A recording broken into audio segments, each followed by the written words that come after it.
Magandang araw sa lahat. So muli, I'm Steph Francisco, under licensed broker based in Cavite. So right now, on the way po kami ng aking pinsan para po puntahan yung isang buyer ko po na nakapag-loan take out na po or na-loan take out na yung unit niya nitong March 2024 under Pag-ibig Financing. Actually, working abroad po silang mag-asawa. So ever since hindi ko pa po sila na-meet, ang na-meet ko lang po is yung kanilang anak as their representative. Actually, yung kanilang unit is a townhouse. Alia Townhouse po ito na located dito sa may barangay Panungyanan, Channel Trias po. So, ito po is going to Tagaytay na rin po. So, ibig sabihin, malapit po sila sa Tagaytay area po.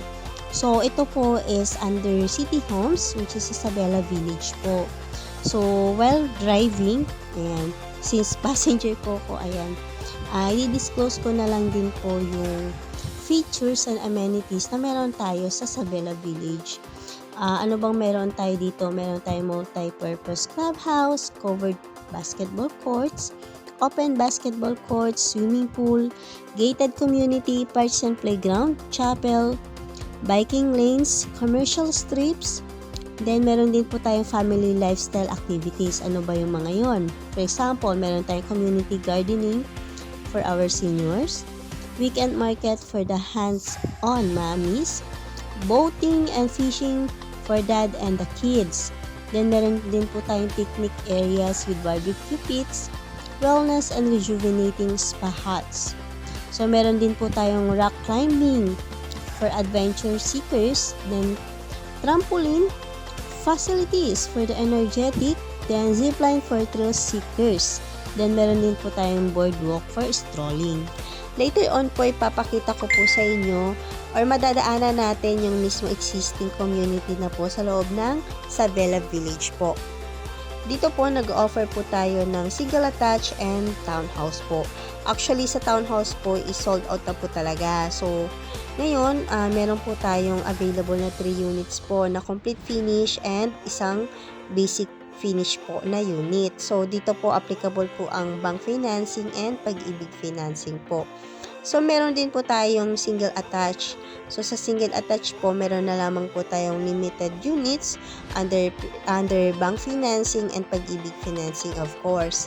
So, meron na rin po tayong mga ongoing construction units and pre-selling units po for Calista single attached po. So, ang turnover naman po nito is complete finish na po. So, ito na po yung roundabout papunta po sa ating subdivision. Dito po sa portion na po ito, magaganap yung mga outdoors activities na nabanggit ko po sa inyo kanina. Then, ito rin din po yung entry and exit po ng main road papunta po sa ating phase 3 and 4. Dito po sa kanan, which is mga Calista units po or mga Calista single attached po yung mayroon po tayo dito. So, dito po meron pa po tayong limited units na ino-offer po under pre-selling and ongoing construction ng unit po. Complete finish na po ito. Meron na rin po siyang 4 bedrooms po with 3 toilet and bath po. Meron na rin po siyang lot area na 100 square meter po and with a floor area of 81 square meter po. So, dito po sa portion ng bandang kanan po, dito po tatayo or magtatayo po ng future commercials po natin. So, dito naman po sa kanan natin, makikita natin yung ilan sa mga amenities natin tulad ng open basketball courts, swimming pool, clubhouse, then event center po. Ayan, kung may mga magbo-birthday, magbibinyag or kasal po or reception, ayan, pwede po dito. So, ito po is phase part pa rin po ng Calista single attached natin which is phase 3 po. So, yung diretsong papunta po doon is going to phase 1 and 2 naman po ng ating Alia Townhouses po. So, tara! The reason why kung bakit po kami nandito is meron daw pong konting pasalubong sa akin sila buyer po. So, since hindi ko pa po sila nami-meet, so this is the time para po ma-meet ko po sila personally. Siyempre, sino ba namang salesperson na hindi or ayaw na ma-meet yung personal yung mga buyers po from ibang bansa po.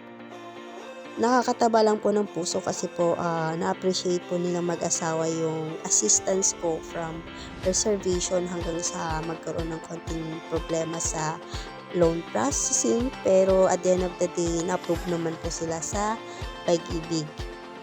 Before kasi, yung financial institution nila is under in-house. So, they planned na i-apply under Pag-ibig financing. So, doon medyo nagkaroon ng konting problem. Pero, so far, na-approve naman po sila nitong March 2024. Actually, nag-apply sila nitong November or December 2023. Then, na-approve po sila after 2 to 3 months po. Ayan. So, again, congratulations ulit Mr. and Ma'am Fauni po. Dahil na-turn over po sa inyo yung unit po na napusuan po ninyo. So, here's the unit of Mr. and Mrs. Fauni po na Aliyah Townhouse. Ayan, actually wala akong naabutan ng workers dito kasi pinag-rest daw ni Sir. Tapos meron daw pasok or may pinuntahan sila ma'am. Actually yesterday nakapag-usap na kami ni ma'am. Then all of the sudden biglang nagbago ng schedule. But it's okay kasi na-appreciate ko naman na yun nga, hindi nila ako nakalimutan na bigyan ng konting pasalubong. But of course, syempre, nag-expect ng konti.